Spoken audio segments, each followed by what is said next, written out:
Tak co lidi, co uděláme za plán? Nevím, šéfe. Možná bychom mohli použít ten nový časový portál. To je nebezpečný. Pamatujete, jak to dopadlo minule? Moje kvantová analýza říká, že šance na úspěch je 37%. OK, tak něco jiného, co tak udělat reklamu na hovínko? Reklama na hovínko by mohla zatížit naše kvantové servery. Co kdybychom místo toho hackli mainframe konkurence? To jo, a pak jim změnit reklamy, že na to kádí hovínko, hokovínko. Myslím, že bychom mohli využít naše kvantové algoritmy k přepsání jejich bezpečnostních protokolů.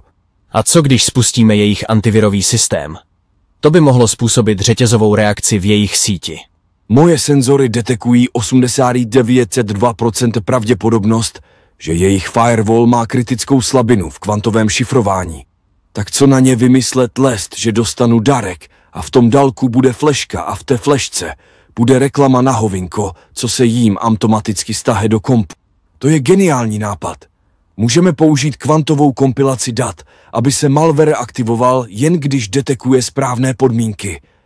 A mohli bychom přidat i časovanou sekvenci, která spustí řetězec reklamních pop-upů v přesně vypočítaný moment.